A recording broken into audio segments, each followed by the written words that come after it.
하겠습니다. 시간이 되었으므로 목포 에스라 성경 강좌를 김현숙 권사님의 기도로 시작하겠습니다.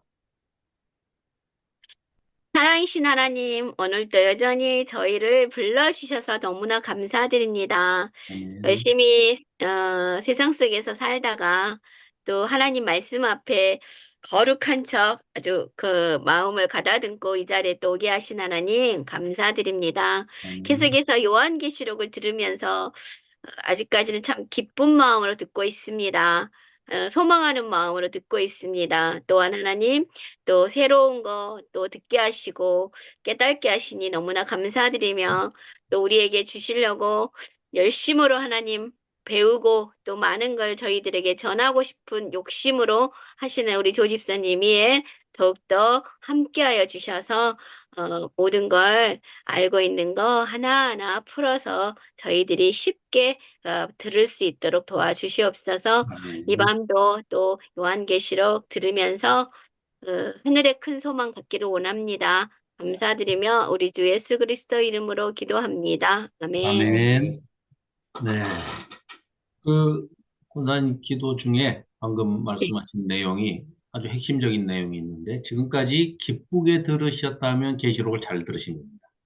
계시록은 결코 우리가 기존에 지금까지 들어왔던 듯이 두려움을 주거나 종말을 가지고 무슨 협박의 수단으로 사용한다든가, 뭐 너희들 똑바로 안 믿으면 뭐 이런 분이 전혀 아니시기 때문에 또 이 책 자체가 그런 걸 메시지를 전하기 위해서 종말에 너희들 어떻게 뭐 끝장날 것이다 이거 아닙니다. 이거 전혀 그런 책이 아니기 때문에 이 요한계시록을 1장부터 22장까지를 다 듣고 내 안에 계시는 성령님의 도우심으로 감동 감화해서 내가 딱 듣고 났더니 위로가 되고 소망이 생기고 현재 살아있으면서 이 땅에서 사랑을 실천하고 살아야 되겠다.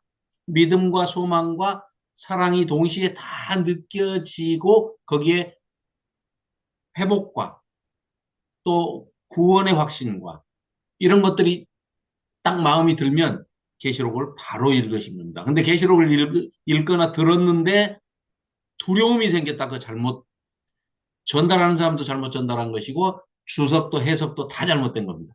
그러면 괜히 겁주는 거죠. 그런 거는 안 해야 되는데 지금까지 이 책이 쓰여진 이후로 2000년 동안 지금까지 그래왔어요. 참 안타까운 일이죠. 그래서 그 약점을 그 허점을 비집고 들어와 가지고 온갖 수많은 이단들이 활약을 했던 것이고 종말론 아주 잘못된 종말론들을 만들어내 가지고 대표적인 게 그 세대주의 종말론. 제가 아예 어, 우리 식구들한테는 그냥 세대주의가 뭐다라고 그들이 엉터리로 해석한 것조차도 내가 말씀을 안 드리고 싶다 해서 말씀을 안 드렸지 않습니까? 오해하지 마십시오. 절대 제가 뭐 그걸 말씀을 드리는 순간 그것만 기억에 남을 수가 있기 때문에 내가 안 드리는 것이지 말씀을 도움이 전혀 안 됩니다. 완전 엉터리예요. 완전 엉터리이기 때문에 알 필요도 없습니다. 꼭 국힘당 애들 뭐라고 하는 얘기하고 똑같은 거예요.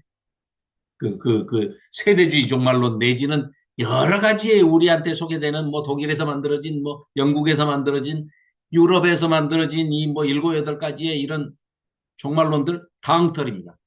말이 안 되는 얘기예요.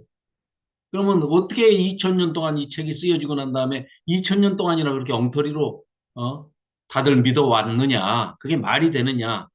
예, 그렇습니다. 왜냐? 성경이 66권이 한 권의 책으로 읽혀져야만 계시록이 밝히 우리에게 이해가 되고 계시가 되고 우리가 그거를 소화할 수가 있고 받아들이고 깨우치고 준비할 수 있는데 아니 이게 그 계시록을 전혀 별개의 어떤 묵시로 기록된 어떤 책이다. 이렇게 여기고 거기서 온갖 상징적으로 이렇게 비유적으로 설명되고 있는 모든 것들을 엉터리로 막 해석을 하다 보니까 아니면 심지어는 뭐 문자주의적으로 또 너무 고지고대로 보수주의 신학들은 또 이제 문자대로 천년왕국은 진짜 천년이다. 근데 뭐 이런 식의 그러니까, 그러니까 상징적으로 해석을 해야 할 이런 부분들도 다 문자적으로 해석을 한다. 그러니까 적용을 엉터리로 했기 때문에 엉터리로 해석을 해서 그냥 이게 도대체 무슨 얘기인지를 모르게 돼버린 거죠. 그러나 우리가 이제는 많은 학자들이 또 이 과학의 발달로 인해서 아주 그냥 구조적으로도 잘 분석을 하고 또 이 고대 히브리어, 고대 헬라어, 고대 중분동 언어들을 공부한 언어학자들이 얼마나 열심히 아주 어, 공부를 했던지 최근 2, 30년 동안에 거의 밝히 드러났습니다. 그래서 이제 제가 공부가 짧은 상태에서 여러분들과 계시록을 몇 번 나눴어요. 그랬는데 이제 제가 양심 고백을 하는데 그때 저는 분명히 그렇게 지도해 주시고 가르쳐 주시기 때문에 저는 받아가지고 그대로 전달을 했을 뿐인데 지금 와서 보니까 많이 미흡한 부분들이 많이 있었고 또 어, 욕심내서 여러 가지 책을 이렇게 이제 또 이렇게 접하다 보니까 그런 것 같아요. 공부는 총량불변의 법칙이 있는 것 같아. 물탱크에 물 받듯이 조금씩 조금씩 이렇게 받아놓으면 물탱크가 아무리 커 보여도 그게 다 차듯이 바닷물도 마찬가지죠. 공부가 그런 것 같아요. 그래서 이렇게 하다 보니까 조금씩 조금씩 신학으로 보이기 시작하고 깨우쳐지기 시작하고 이제 이렇게 해서 아 이거를 어 바르게 이제 좀 전해드려야 되겠다. 또 그 전에 잘못된 부분은 왜 잘못됐고 또 이거는 왜 새롭게 이렇게 해석을 해야만 옳은 것인지 이런 것들을 조금 천천히 심도 있게 서로 이제 살펴보려고 합니다. 자, 화면 공유하고 우리 지난번에 에,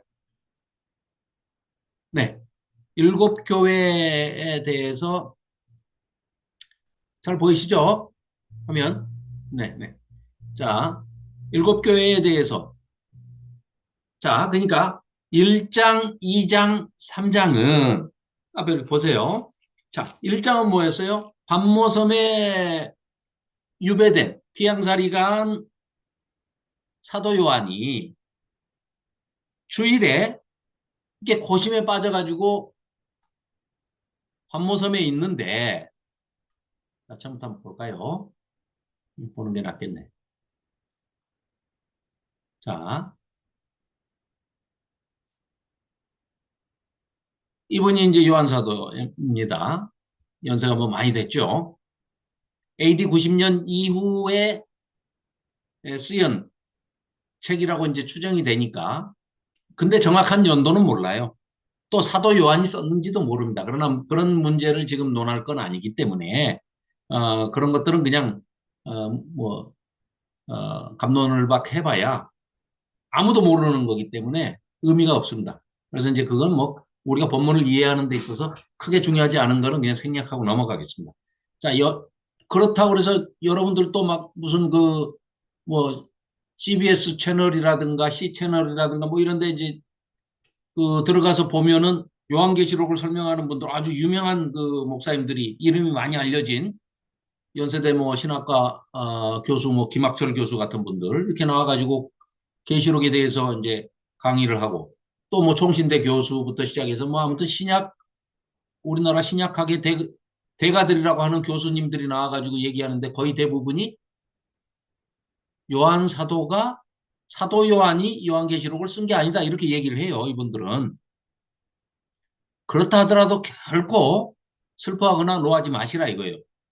고발도 하지 마시고 고소도 하지 마시고. 왜냐? 그런 의견을 가지고 있는 학자들도 있고 아니다. 이거는 요한 사도가 썼을 거 모릅니다. 정확하게 이게 밝혀낼 수가 없어요. 그러니까 그냥 그런 거는 통과해도 본문을 이해하는데 전혀 문제가 되지 않으니까 그런 거는 어느 확인되지 않은 부분을 가지고 시간을 낭비할 필요가 없다. 자, 그래서 그런 얘기를 듣더라도 방금 드린 그런 말씀으로 이해하시면 됩니다. 그냥. 자, 요한 사도가 이렇게 있을 때 뒤에서 음성이 들렸어요. 그래가지고 깜짝 놀래가지고 이제 쳐다봤죠. 그러니까는 어이구 뭐 이건 어마어마한 이제 소리가 들리는데 뭐라고 얘기를 하시느냐? 3절에 보니까 이 예언의 말씀을 듣는, 그러니까 이 예언의 말씀을 읽는 자와 듣는 자와 그 가운데 기록한 것을 지키는 자, 읽고 듣고 지키는 자가 복이 있답니다. 그리고 때가 가깝다. 이렇게 얘기를 해요. 그럼 이게 이제 지금 예수님이 나타나셔서 친히 이제 이런 말씀이 음성으로 들렸단 말이에요. 그런데 때가 가깝다 하는 거는 우리 인간들이 생각할 때 가깝다 그러면 이번 달에? 아니면 올해? 아니면 적어도 내년에? 종말이 오나? 이렇게 생각할 수 있지만 뭐 어찌됐건 2000년이 넘었어요, 지금. 2000년쯤 됐어요. 2000년 가까이 돼 가요. 이게 AD 90년에 쓰였다고 가정한다면 거의 1900, 뭐 한 30년 됐죠. 1930, 35년 됐어요. 가깝대요. 근데 때가 가깝대. 근데 아직 종말 안 왔어요. 그러니까 이런 차이들이 누구의 관점에서 어떻게 해석하느냐에 따라서 주석은 달라질 수 있고 해석은 더더군다나 번역할 때 이런 작업들은 지극히 인간의 편에서 했기 때문에 오류가 있을 수 있다.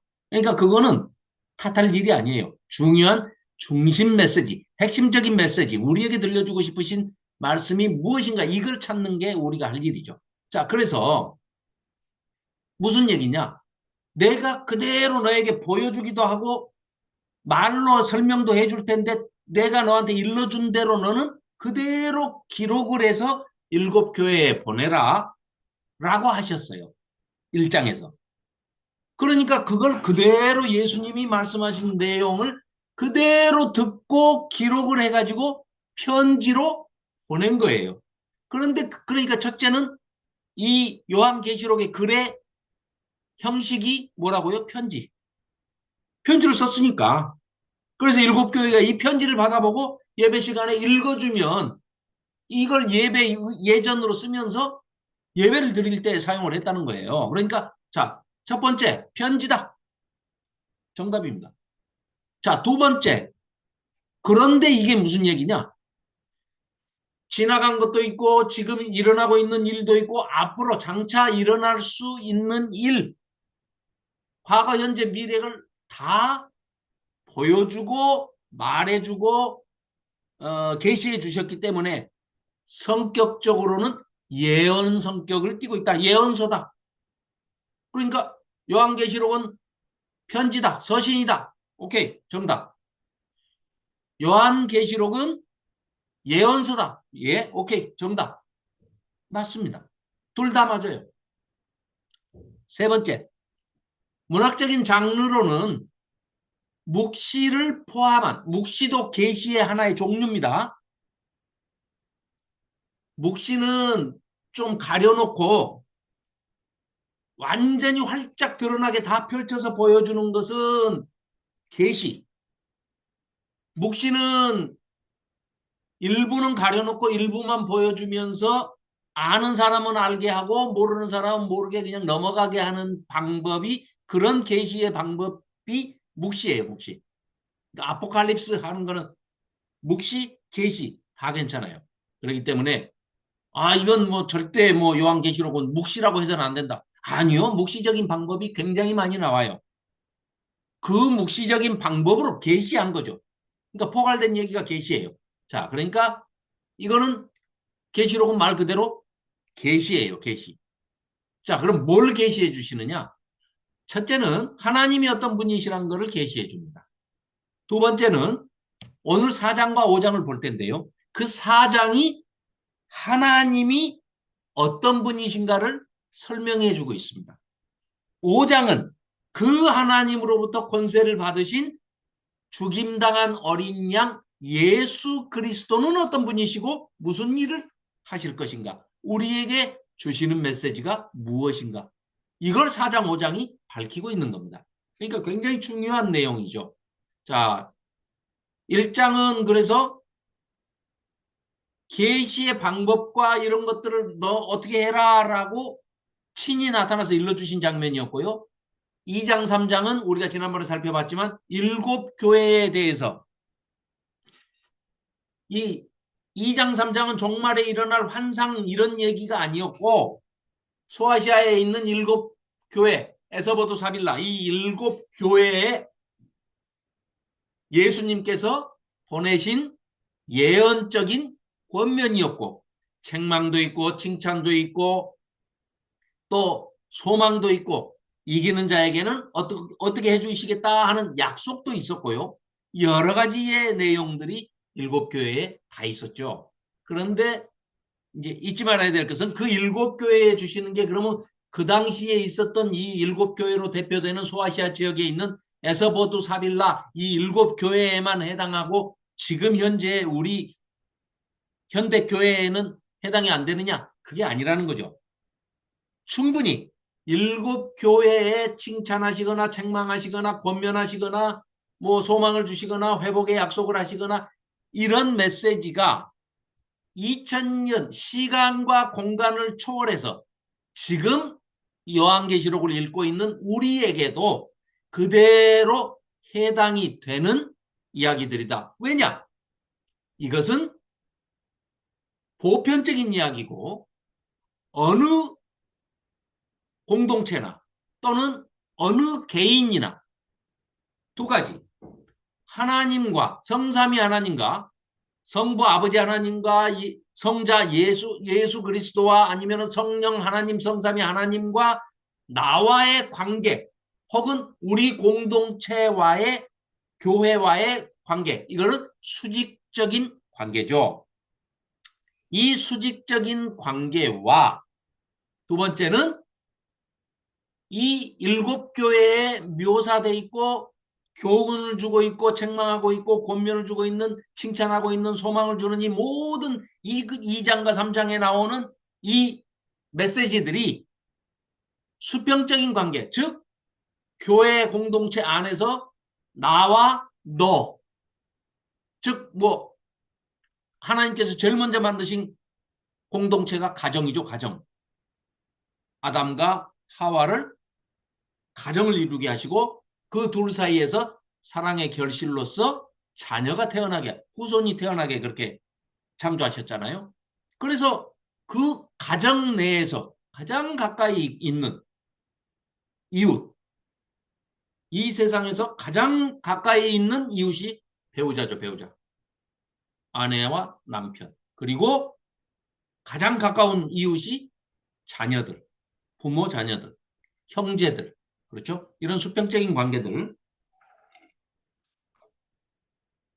그래서 이런 관계들이기 때문에 그 관계성이라는 것은 시간과 공간을 초월해서 지금 현재 2025년 대한민국 우리가 살아가고 있는 이 공동체에도 해당이 되는 얘기이기 때문에 이것은 어떤 일곱 교회 이 아시아에 있는 일곱 교회에만 해당되고 나한테는 전혀 해당이 안 된다 뭐 이런 분은 없으실 겁니다. 다 누구에게나 해당이 되는 예수님의 말씀이고 우리에게 주시는 메시지다.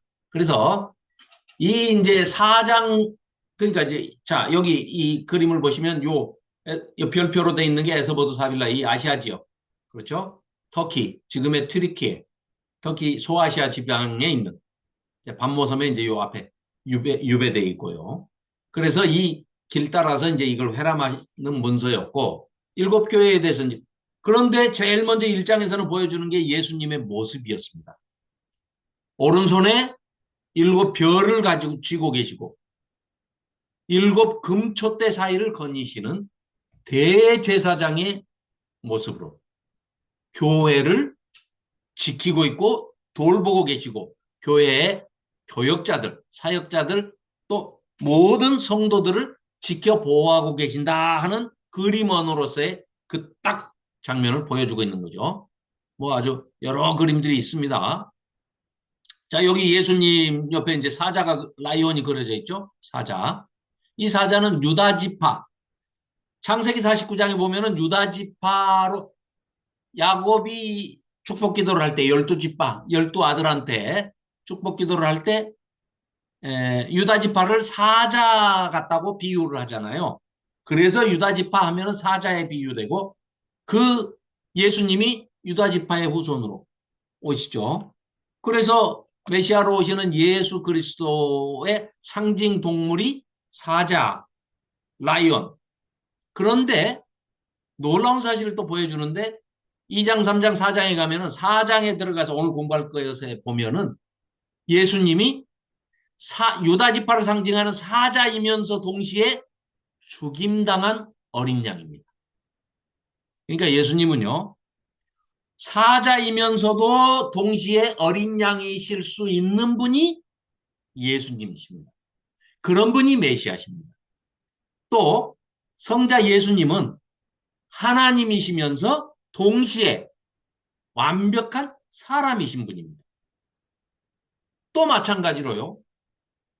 만왕의 왕이고 만군의 그러니까 만왕의 왕, 만주의 주 이런 분이 왕이신 분이 예수님이시면서도요. 왕이면서 동시에 종으로 오셔가지고 우리 같은 미천한 사람들을 징그럽게도 말을 안 듣는 우리 같은 사람들을 섬겨주시는 종이기도 하시다는 거예요. 그런 분이 예수님이라는 걸 설명하고 있는 겁니다. 왕이면서 종이고 인간은 그렇게 안 되잖아요. 둘 중에 하나만 해야지 두 개를 다 하면 위선자죠. 위선자. 할 수도 없거니와. 그러니까 왕이면서도 종이고 하나님이면서도 인간이고 사자이면서도 죽임당한 어린 양이고 이런 분이 바로 예수님이시다. 이런 내용들이 이제 오늘 4장과 5장에서 살펴볼 겁니다. 그래서 여기 사자 그림이 있는데요. 자, 그래서 이제 계시록에 어떤 모습으로 그런 만왕의 왕, 만주의 주 되시는 예수 그리스도께서 하나님이시며 인간이신 예수님이 오셔서 보여주시는 이 그림 언어가 지금 다가올 박해에 때문에 트라우마로 인해서 두려움에 떨고 있는 이 교회, 이 당시에 요한 사도 당시에 교회들에게 안심을 주는 그런 그림 언어를 보여주시는 거죠. 그게 뭐라고요? 아까 우리 앞에서 봤던 그런 그림. 지키고 있다 내가. 모든 교회 두려워하지 말아라 하고 지키고 계시는 예수님을 보여주셨죠. 그래서 1장의 결론은 두려워하지 마라. 누구 때문에? 예수님 때문에. 예수님이 어떻게 하고 계시는데요? 땅의 왕들의 머리가 되시고 살아있는 분이시고 죽임당한 어린 양이시지만 이따가 4장에서 우리 살펴볼 텐데요.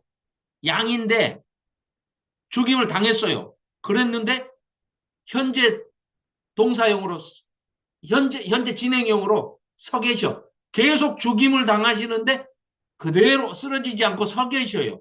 그 뭐예요? 부활하신 첫 열매로서 이미 죽임을 당해서 희생양으로 하나님께 제물로 바쳐진 아무 죄 없는 양이신데도 불구하고 죽임당했는데도 서 계신다. 뭐예요? 죽음을 이기신 어린 양. 그래서 부활하신 어린 양. 살아있는 분. 과거에 죽임 당했었지. 그러나 지금도 살아계시지. 왜? 서 계시니까. 그러나 창자옥은 그대로 남아있는 전능한 자시다. 그리고 너희들 교회 또 지성소에 성소에 일곱 촛대 메노라 하는 일곱 촛대가 저기 배경 그림에 나와 있는 저 일곱 촛대가 이스라엘을 상징하는 12지파 진설병 떡 12덩이 떡이 앞에 놓여져 있는데 그 떡상을 이 일곱 금촛대가 계속해서 24시간 불이 꺼지지 않고 지켜 보호하고 계시는 그런 그 제사장의 역할을 상기시켜 주시는 거죠. 그리고 사망과 음부의 주인이시다. 오른손에 일곱 별과 모든 교회와 모든 성도들을 다 지켜 보호하고 계신다. 이게 1장의 결론이었습니다. 자, 2장은 7교회에 대해 편지에서 매 장마다 이기는 자는 이렇게 이렇게 해주시겠다라고 약속을 하시고 소망을 주시는 그런 메시지들이 나오죠. 여기 자 이제 한 장씩 그림을 한번 봅시다. 이게 첫 번째 페이지가 이제 첫 번째 교회 에베소입니다. 에베소. 이게요 앞에 여기가 셀수스 도서관의 자리랍니다. 이게 그래서 에베소의 이제 대표적인 그런 그 건축물로 여겨지는데 여기 지금 다른 각도에서 찍어놓은 것 같은데 어 뭐 셀수스 도서관이 이제 흔적은 그래도 지금까지 이렇게 남아 있는데 이게 예수님 당시 바울 당시에 있었던 건물은 아닌 것 같아요. 그 후에 지어진 것 같은데 어쨌거나 그래도 어 천수백 년 동안 이렇게 보존이 돼서 지금 이런 거라도 이렇게 볼 수 있다는 게 참 대단하죠. 특히 에베소는 에베소에 제일 먼저 이제 보내기도 했지만 이 편지를 이 에베소를 요한 사도가 시무를 하다가 지금 여기 반모섬에 유배를 당했거든요. 유배가 끝나고 즉 제2차 박해를 주도했던 도미티아누스 황제 2차 박해가 90년부터 96년까지 97년 동안 있었거든요. 박해가. 도미티아누스 황제가 죽고 난 다음에 풀려납니다. 요한 사도가. 그래서 다시 에베소로 돌아가죠. 그래서 에베소에 가면 여기 지금 요 아래 가운데 보이는 게 요한 사도의 무덤이 그 예배당 바닥에 안치가 되어 있습니다. 이런 전통이 계속해서 이어지는 거는 참 좋은 것 같은데 좀 무섭기도 하겠죠. 왜냐하면 예배당 그 바닥에 항상 그 목사님들은 이제 소천하시면 그 예배당 바닥에다 묻어드려야 돼요. 따로 묘를 쓰지 마시고. 요한사도도 여기 지금 이렇게 돼 있지 않습니까? 기둥만 4개 남아있지만, 이 바닥에 있어요. 그 영광입니다, 영광. 뿐만 아니라 영국에 가면 웨스트민스터 사원이 있잖아요. 그 바닥에 아주 기라성 같은 유명한 뭐 목회자들이 다 거기, 어? 선교사들이나 뭐 이런 분들이 다 거기 한 자리 다 차지하고 있습니다. 무덤이에요, 무덤. 그러니까 예배당 바닥은 무덤입니다. 이분들의 전통입니다. 한국식 전통은 아니고. 자, 두 번째 교회, 서머나 교회죠. 여기는 우리가 지난번에 살펴봤지만 폴리캅, 요한 사도의 직계 제자인 폴리캅이 순교했던 그 순교, 폴리캅 순교 기념교회입니다. 그래서 이제 이 서머나 교회는 굉장히 휘황찬란하고 여기 위에 이렇게 보면은 그 벽화가 그려져 있는데 이 벽화에 이 폴리캅 순교하는 장면도 벽화로 그려져 있습니다. 김현숙 권사님 갔다 너무 오셨나요? 네, 갔는데 이렇게 화려하지 않아요. 아, 사진만 그럽니까? 네, 우리, 순수하니 그래. 문을 그럼 잘 안 우리, 열어줘가지고 예, 거기 그 어렵게 들어가서 그냥 잠깐 보고 왔는데 불도 아, 안 켜져서 그런가 거기는 예, 철학이라고 할까? 근데 예수님의 그 이렇게 누웠던 자리 그게 사진이 있었던 것 같아. 그래요. 네네. 거기. 이게 벽화들이 굉장히 이제 예. 우리 사진으로 이렇게 보면 벽화들이 굉장히 그 유명한 벽화들이 많이 그려져 있더라고요. 그래서 또 거기 혹시 가셨을 때 양초 키워놓고 막 이런 거 하던가요? 아니요, 아니요. 그때 문을 네. 안 열어준 걸 어렵게 열어갖고 잠깐만 들어갔다 나왔어요. 그러셨구나. 우리 그리고 다, 하고 이렇게 막 화려하지 않았어요. 음, 그러니까 불이 다 꺼진 상태고 그랬어요. 그러면은 우리가 어떻게 해서든 기도를 열심히 해가지고 꼭 성지순례를 가면 김현숙 권사님이 그 옆에 교회를 잘못 가셔서 그런 건지 아니면 여기 저 서머나 교회가 진짜로 이렇게 생겼는지 우리 가서 확인합시다. 그래요. 네. 그래서 서머나 교회는 폴리캅 순교 기념교회가 이렇게 서 있다 하는 그런 게. 그 다음에 세 번째. 그러니까 여기 방금 에베소도 마찬가지고요. 이렇게 신전들이 많이 있고 서머나 교회도 그렇고 버가모 교회까지 전부 다 황제 숭배 신전이 많이 이루어지고 있는 교회가 에베소, 서머나, 버가모 이 세 교회입니다. 세 지역입니다. 세 지방. 이 세 지방이 로마 황제 신전을 만들어 가지고 열심히 아부하고 딸랑딸랑 하면은 세금 혜택부터 시작해 가지고 여러 가지 혜택을 로마 제국으로부터 받을 수가 있으니까 앞장섰던 큰 도시가 에베소, 서머나, 버가모 이 교회입니다. 제일 먼저 세워졌던 게 트라이안 황제 이 신전이 세워졌던 게 이 버가모 교회입니다. 그래서 요 밑에 여기 가운데 밑에 있는 이게 여기 써져 있지 않습니까? 버가모 교회 트라이안 황제 신전 황제를 신으로 그냥 모시는 겁니다. 여기서 이제 유명한 것은 안디바가 버가모 교회에서 순교를 하는 영예를 가졌었죠. 그래서 이제 지난번에도 잠깐 뭐 말씀드린 버가모 교회에 있는 이거는 교회가 아니고요. 이집트 신전 터에 이렇게 이제 그 잔해가 좀 남아 있는 겁니다. 그러니까 온갖 신들을 다 모신 거예요. 이집트 신 데려다가 모시고 뭐 황제를 또 신이라고 해서 모시고 온갖 그리스 로마 신화가 뭐 얼마나 많습니까? 그 신들의 고향 아닙니까? 신들의 고향. 그런데 여기에서 안디바가 순교를 하죠. 그래서 어느 로마 귀족의 죽음이라는 그 책이 있는데 그 책도 안디바의 순교를 기록한 그런 책입니다. 자, 그리고 두아디라 교회.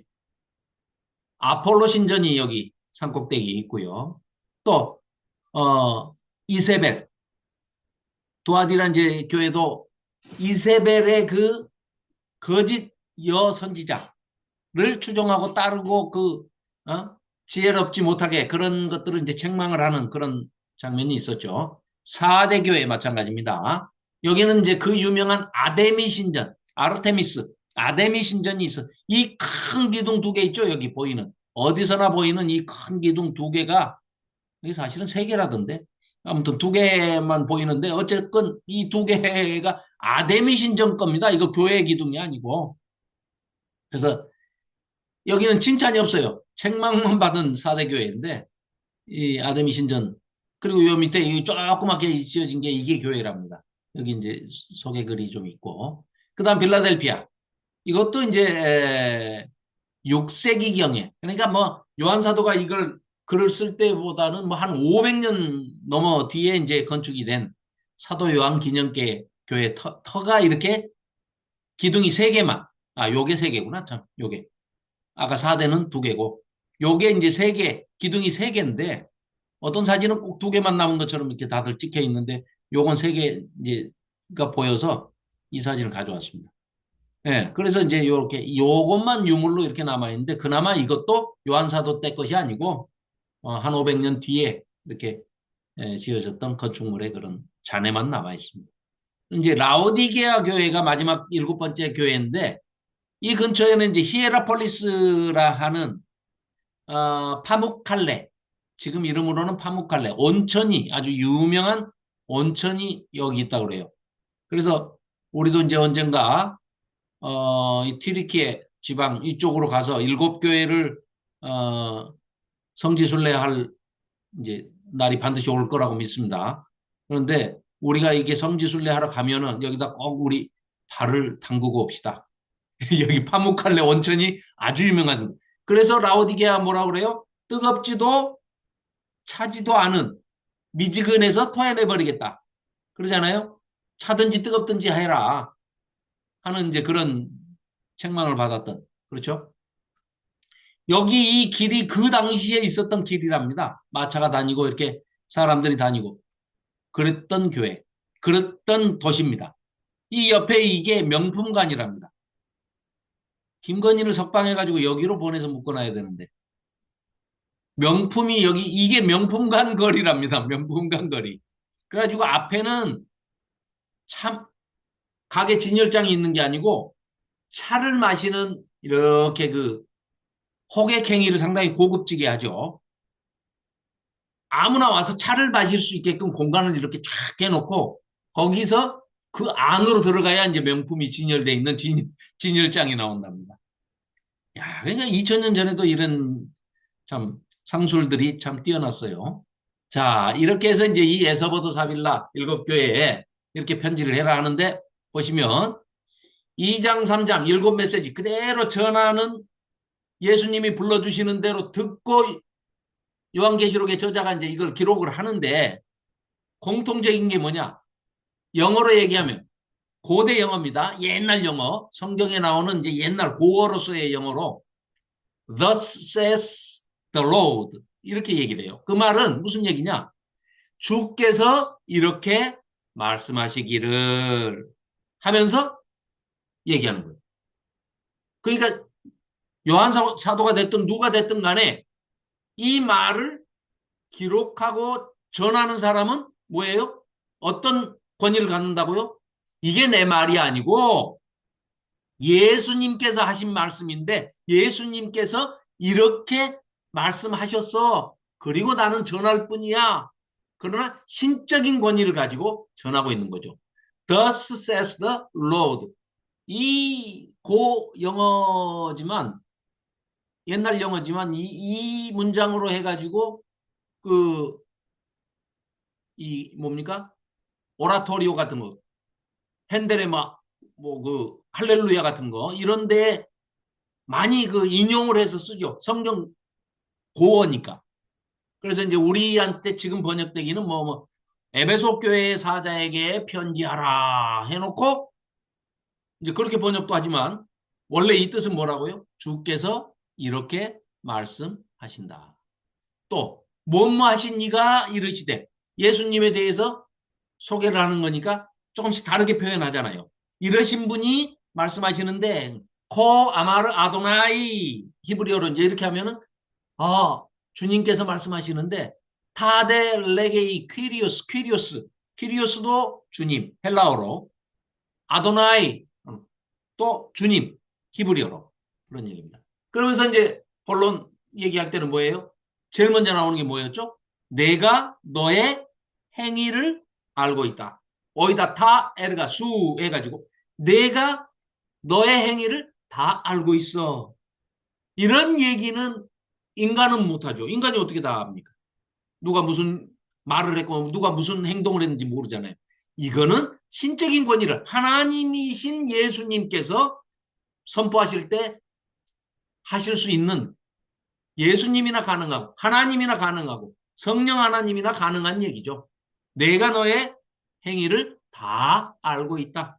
잘한 일은 칭찬하시고 잘못한 일은 책망하시고 또 회개하라고 예언적인 권면도 하시고 약속도 하시고 또 말을 안 들을 때는 경고도 하시는 거죠. 자 그러면서 본론 이거 결론인데 내가 이걸 잘못 써놨네. 죄송합니다. 왜 저렇게 해놨지? 자, 귀 있는 자는 성령이 교회들에게 하시는 말씀을 들을지어다. 이렇게 하시면서 이기는 자는 하고 약속을 해주시잖아요. 이기는 자는, 이겨내는 자는, 그렇죠? 모든 환란과 고통과 아픔과 이런 모든 것들을 이겨내는 자는 내가 이렇게 해주마라고 약속을 하시죠. 그게 대표적으로 자, 이 표 잘 기억해 두십시오. 예. 에서보드 사빌라 일곱 교회에 2장 3장에서 본문에 나왔던 내용들이 이렇게 정리가 됩니다. 예수님이 어떤 분이시냐면 요런 분인데 요 분이 하시는 말씀이 이런 거야. 아까 우리 살펴봤잖아요. 그리고 니네 교회가 어때 하고 교회의 상태 잘한 일은 칭찬하시고 잘못한 것은 책망하시고 권면하시기도 하고 자 칭찬과 격려를 해주시죠. 그리고 책망하고 경고를 하십니다. 그리고 당부하기도 하고 촉구하기도 하시고 그리고 맨 마지막에 결론적으로 뭐라고 하십니까? 이기는 자들에게는 이겨내는 자들에게는 극복하는 자들에게는 overcome 극복하는 자들에게는 내가 이렇게 해줄게 하시는 게 하나님의 낙원에 있는 생명나무의 영생하는 나무의 실과 과실을 주어 먹게 하리라. 서머나 교회 너희가 잘 이겨내기만 하면 생명의 면류관을 주며 둘째 사망의 해를 받지 않게 할게. 뭐 이런 식으로 일곱 교회에 이런 약속을 해주시는 거죠. 자, 그래서 이제 뭐 우리가 이 일곱 교회에 하시는 메시지 중에 지금 나한테 해당되는 게 어떤 것인가 충분히 자기 점검을 해볼 수 있고요. 그런데 또 거기에 뭐 칭찬이나 책망에다가 초점을 맞추기보다는 어떤 환란과 극복, 어떤 어려움이 대환란이 시련이 몰려와도 이것을 극복하고 이겨내는 그런 성도들에게는 주님께서 메시아께서 그리스도께서 예수님께서 어떻게 해주시겠다라고 하시는 그 예언적 권면과 약속, 소망의 약속, 격려 이런 메시지가 빠짐없이 이 일곱 교회의 맨 마지막에 끝에 반복되게 강조하고 있다. 여기에 그러니까 우리가 성경을 읽을 때는 여러 번 말씀드렸지만 성경을 읽을 때 유념해야 할 것은 성경이 생략하고 있는 것, 말하지 않고 있는 것을 알려고 애쓰지 마시고 그건 알 수도 없습니다. 또 그걸 가지고 여러 학자들이 아무리 뭐 입이 10개니까 10가지 얘기하고 입이 100개면 100가지 얘기를 하는데 그거 귀담아 들을 가치가 없는 거죠. 대신 우리가 신경 쓰고 포커싱을 해야 되고 딱 초점을 맞춰야 할 거는 뭐냐? 성경이 반복적으로 지속적으로 끊임없이 반복하고 강조하고 다시 한번 얘기하고 뭐 세 번 하잖아요. 그러니까 뭐 원급, 비교급, 최상급 뭐 이래가지고 여러 차례 강조하는 부분은 그만큼 중요하기 때문에 성경이 계속해서 반복 강조하는 것에 초점을 맞춰야 된다. 이런 말씀을 드릴 수 있겠습니다. 자, 그래서 방금 말씀드린 그 일곱 교회의 마지막 부분, 마지막에 이런 약속해 주시는 부분이 어떤 소망의 약속을 주시는지 이게 우리에게 또 1차 독자인 요한사도 2000년 전에 이 편지를 받아 보았던 일곱 교회로 대표되는 모든 교회와 모든 성도들에게 주시는 이 예수님의 주님의 약속이 소망의 약속이 얼마나 중요한지 이걸 읽어보면 아 우리는 예수님의 이 약속을 붙들고 끝까지 우리가 어떠한 시련과 어려움이 있더라도 환란과 고통에도 우리가 그걸 잘 극복하고 이겨내면 이런 소망을 주셨는데 다른 분도 아니고 하나님이신 예수님께서 이런 약속을 해주셨는데 우리가 지키기만 하면 이 영생의 생명나무의 실과를 먹게 하시고 하나님과 함께 영생복 나갈 수 있는 그리고 우리를 한없이 영예를 지켜주시고 우리의 이름을 기록하시고 생명책에서 결코 지우지 아니하시고 흰옷을 입고 예수님과 함께 다니신다는 것은 흰옷은 대제사장이 입는 옷입니다. 레위기에 나오잖아요. 그래서 나중에 이제 베드로 후서 2장 9절에도 보면은 우리에게 왕 같은 존재이면서 대제사장 같은 존재이고 이렇게 지금 우리를 하는 게 그냥 괜히 기분 좋으라고 띄워주려고 하시는 게 아니고 실제로 예수님께서 우리를 그렇게 인정을 하신다는 겁니다. 왕 같은 제사장이다 너희는. 그래서 심지어는 하나님으로부터 물려받은 예수님이 가지고 계시는 모든 권세를 우리를 예수님이 자기 보좌에 옆에 나란히 앉게 해주신다는 거예요. 함께 옆에 앉게 해가지고 같이 통치하자. 이런 말씀을 하고 계시는 거죠. 여기에 소망을 두면 결코 이게 겁주고 협박하고 두렵게 하려고 하는 책이 아니고 이런 소망을 갖고 정말 기쁨에 차는 그런 위로의 메시지다. 자, 그래서 이제 윌리엄 홀먼 헌트 이 그림도 설명을 드렸었죠. 3장 20절. 지난주에 했었죠. 이 계시록의 전체 메시지의 핵심 메시지일 수도 있는 3장 20절 말씀. 즉, 이 말씀은 볼지어다 내가 문 밖에 서서 두드리노니 예수님이 계속 두드리고 계신다는 거예요. 누구든지 내 음성을 듣고 문을 열면, 그러니까 이게 들리는 사람이 문을 열겠죠. 아니, 우리도 집 밖에서 초인종을 누가 차인벨을 누르거나 문을 두드리면 들어야 우리가 나가서 문을 열어주든지 할 거 아니에요. 못 들으면 누가 왔는지를 모르니까 문을 못 열어주는 거죠. 그래서 이거는 불신자들한테 하는 얘기가 아니라는 건 지난번에 말씀드렸잖아요. 그렇기 때문에 예수님께서 지금 내 문 앞에 오셔가지고 나를 향해서 문 밖에 서서 현재 진행형입니다. 서서 문을 두드리시는 거는 현재 진행형이에요. 두드리시는 계속해서 두드리고 계신다는 거예요. 서서 이거는 과거형입니다. 두드리고 계시는 거는 현재 진행형입니다. 그러니까 이걸 듣는 사람은 문을 열게 돼 있는 거죠. 그래서 예수님을 어서 오십시오 하고 즐겁게 기쁨으로 맞아들이면, 영접하면 예수님이 오셔가지고 나와 네가 문을 열면 그와 더불어 먹고 그는 나와 더불어 먹으리라. 이거는 성찬식을 의미하는 것일 수도 있고, 또 최후의 만찬 때 하셨던 그 장면을, 그림을 떠올리신다면 우리가 최후가 아니고 예수님과 늘 만찬을 하는 겁니다. 만찬. 만찬은 저녁밥입니다. 저녁밥을 한자로 쓰면 만찬입니다. 조찬, 아침밥입니다. 오찬, 낮밥. 만찬, 저녁밥. 뭐 이렇게 복잡하게 만들어놨나 몰라. 예수님 밥 먹자고 그래요. 식탁 교제를 하시자는 겁니다.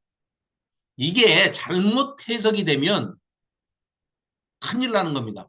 마치 내가 문을 열면 예수님이 들어오시고 내가 문을 닫아버리면 못 들어. 그렇게 되면은 어떤 오류가 생기느냐? 어마어마한 오류가 생기죠. 구원의 주권을 인간인 내가 가지고 있는 것처럼 돼버리잖아요. 내가 문을 열어야 예수님이 들어오시고 내가 문을 안 열면 못 들어오셔. 이런 얘기가 전혀 아니라는 거죠. 그렇기 때문에 구원의 주권이, 여기요. 이 그림 보십시오. 두 개 그림 다 밖에는 손잡이가 없습니다. 문 밖에는 손잡이가 없어요. 안에서만 열 수 있는 겁니다.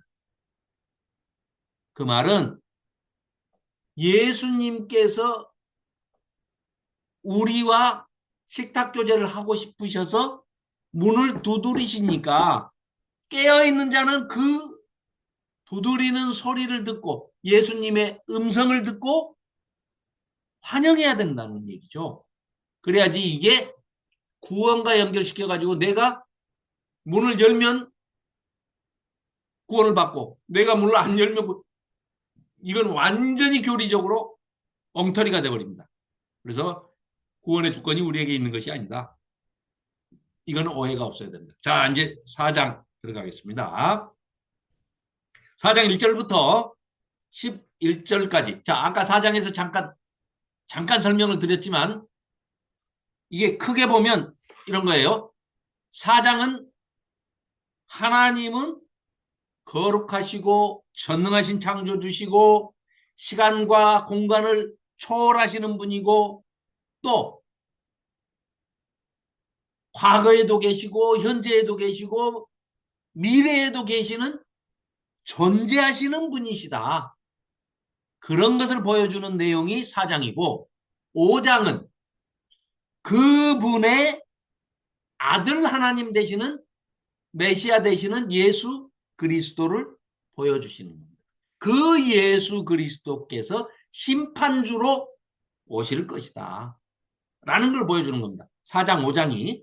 그래서 자, 1장, 2장, 3장은 소아시아 7교회에 당시에 있었던 그 현존하고 있었던 교회에 그리고 오고 오는 모든 세대, 우리까지를 포함하는 모든 교회에게 권하시는 예언적인 번면의 말씀이다. 2장, 3장이.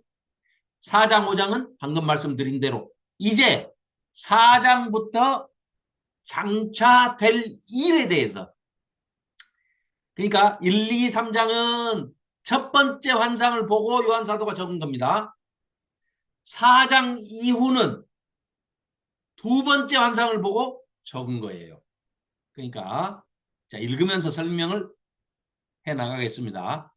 송은영 집사님, 4장 1절부터 11절까지 4장 전체 한번 꾀꼬리 같은 목소리로 읽어주시면 고맙겠습니다. 이 일 후에 내가 보니 하늘에 열린 문이 있는데 내가 들은 바 처음에 내게 말하던 나팔 소리 같은 그 음성이 이르되 이리로 올라오라. 이후에 마땅히 일어날 일들을 내가 내게 보이리라 하시더라. 내가 곧 성령에 감동되었더니 보라 하늘의 보좌를 베풀었고 그 보좌 위에 앉으신 이가 있는데 앉으신 이의 모양이 벽옥과 홍보석 같고 또 무지개가 있어 보좌에 들렸는데 그 모양이 녹보석 같더라. 또 보좌에 들려 24 보좌들이 있고 그 보좌들 위에 24 장로들이 흰 옷을 입고 머리에 금관을 쓰고 앉았더라. 보좌로부터 번개와 음성과 우레소리가 나고 보좌 앞에 켠 등불 일곱이 있으니 이는 하나님의 일곱 영이라. 보좌 앞에 수종과 같은 유리바다가 있고 보좌 가운데와 보좌 주위에 네 생물이 있는데 앞뒤에 눈들이 가득하더라. 그 첫째 생물은 사자 같고 그 둘째 생물은 송아지 같고 그 셋째 생물은 얼굴이 사람 같고 그 넷째 생물은 날아가는 독수리 같은데 네 생물은 각각 여섯 날개를 가졌고 그 안과 주위에는 눈들이 가득하더라.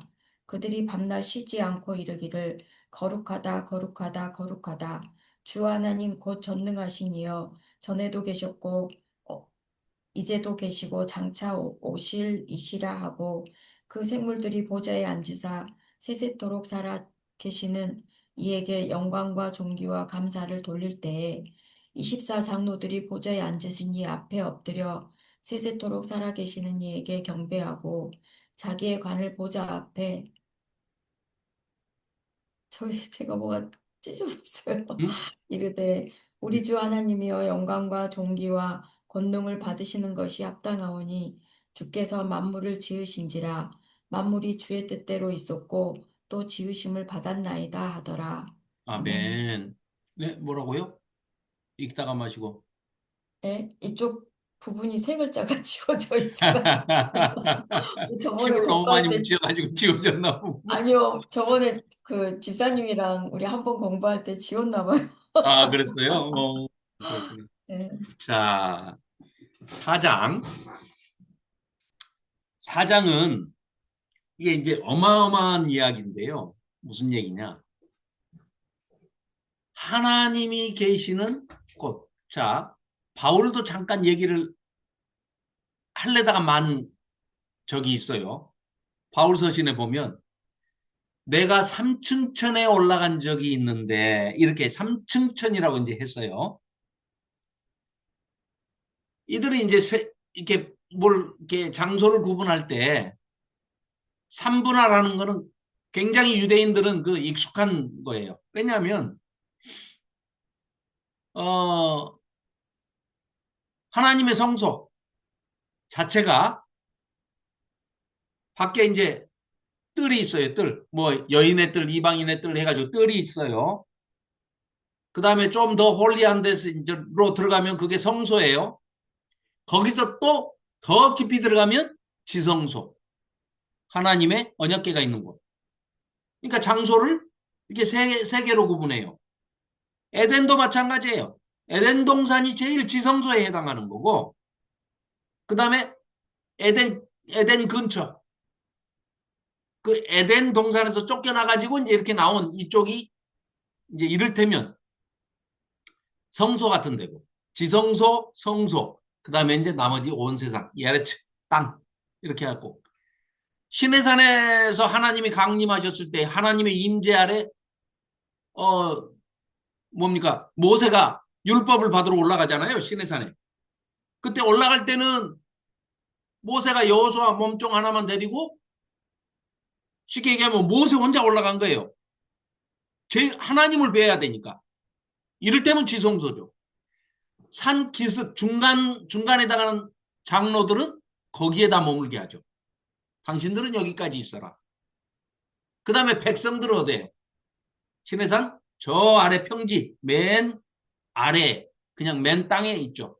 이런 식으로 세 구분을 해요.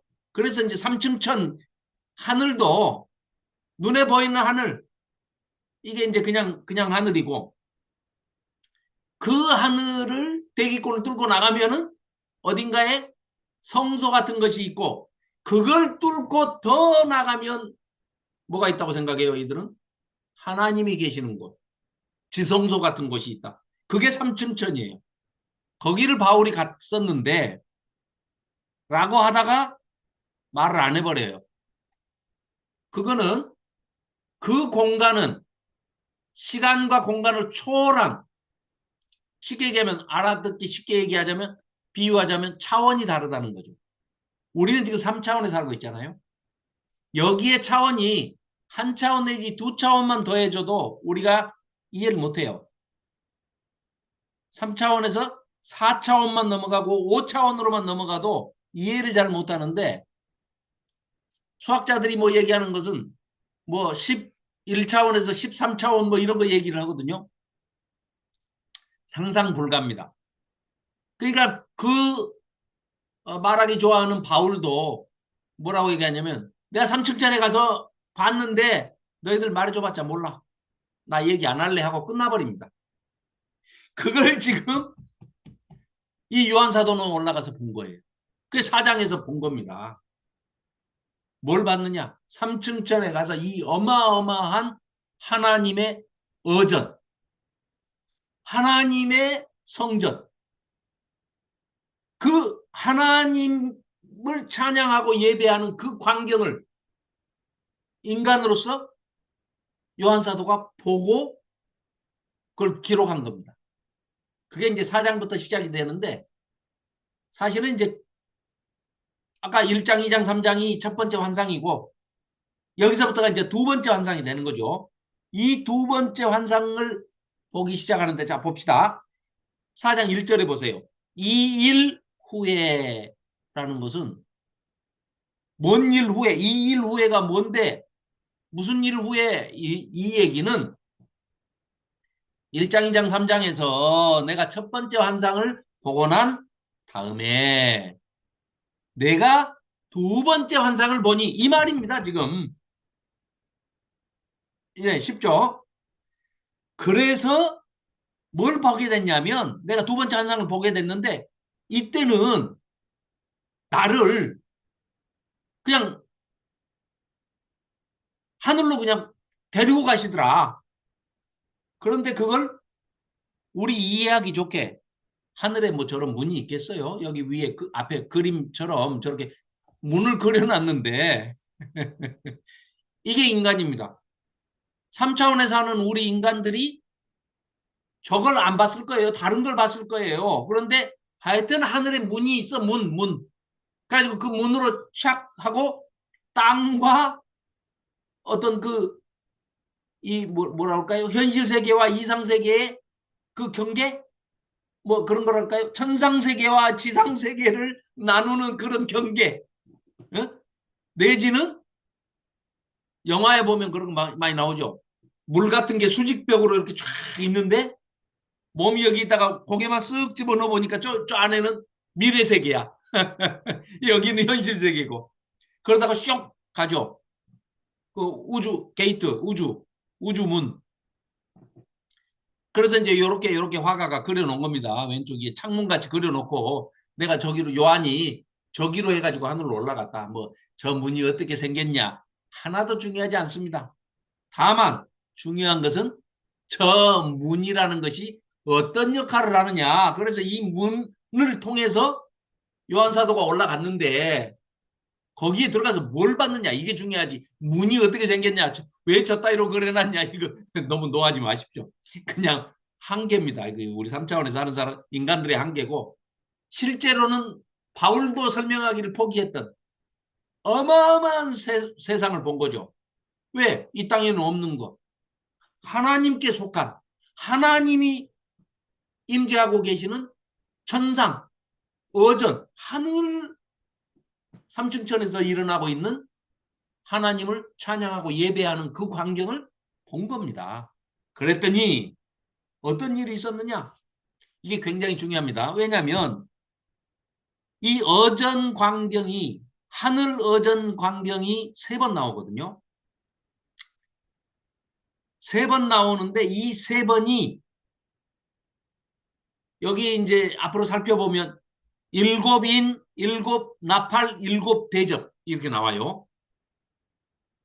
7, 7의 삼중주, 7시리즈의 삼중주라고도 이제 얘기하는데 일곱인, 일곱 나팔, 일곱 대접 이 시리즈가 3번 나오는데 나올 때마다 잘 보시면은요. 하늘 어전, 하나님 계신 어전을 묘사해서 얘기하고 그 다음에 일곱인을 떼고 또 다시 하나님 어전을 광경을 묘사하고 그 다음에 일곱 나팔 재앙을 또 보여주고 또 그거 끝나고 나면은 다시 3번째로 하나님 어전을 묘사하고 일곱 대접의 재앙이 쏟아지는 그걸 묘사를 합니다. 그리고 뭐예요? 모든 것은 하나님 어전, 하늘 어전회의, 예배, 하늘에서 드려지는 하나님께 올려지는 찬양과 예배 그 광경, 하나님의 성전, 하늘에 있는 거기에서부터 시작한다. 그렇게 해서 모든 것이 끝나는 얘기예요. 이게. 그러니까 굉장히 중요한 메시지가 전해질 때 그때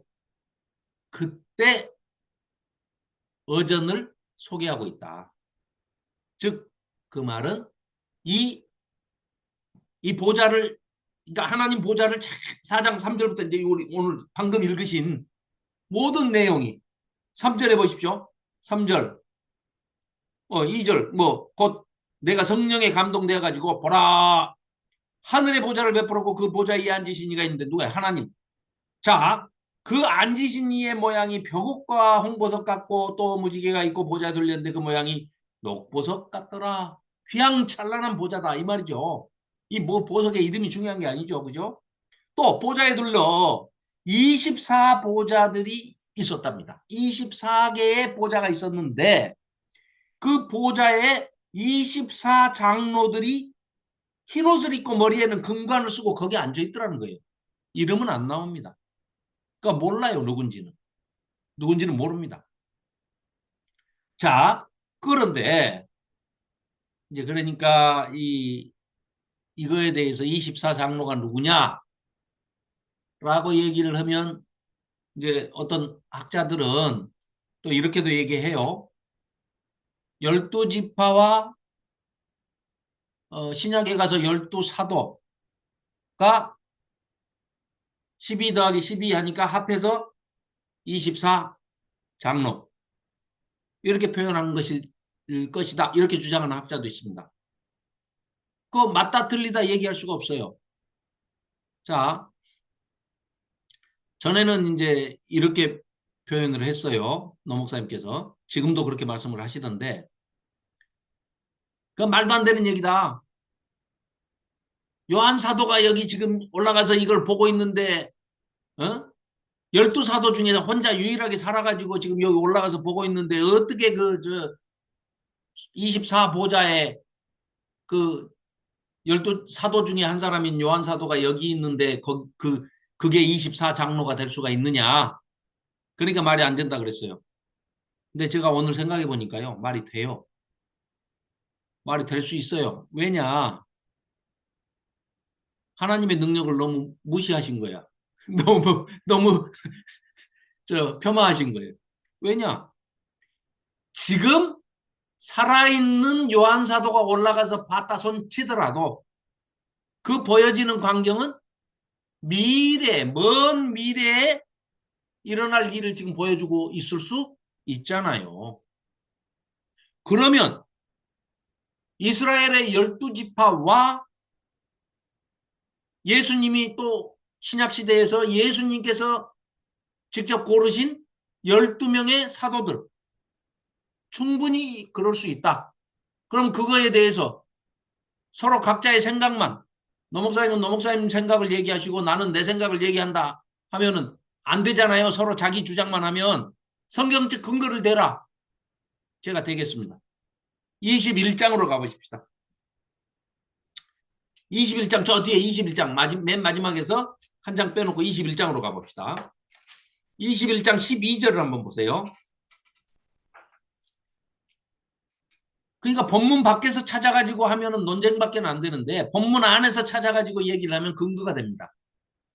그럼 이 24장로가 누구냐? 설명 안 하니까 몰라. 모릅니다. 그게 정답이에요. 근데 우리가 유추를 해볼 수 있어요. 생각을 해볼 수 있는데 본문이 얘기를 합니다. 21장 12절 보십시오. 크고 높은 성곽이 있고 12문이 있는데 이게 지금 새 예루살렘입니다. 새하늘과 새 땅, 새 예루살렘이에요. 그러니까 요한사도가 올라가서 봤을 수 있죠. 자, 그랬을 때 12문이 있는데 문에 12천사가 있고 그 문들 위에 이름을 썼는데 이스라엘 자손 12지파의 이름들이라. 12지파의 이름이 쓰여 있다는 거예요. 14절 보십시오. 14절.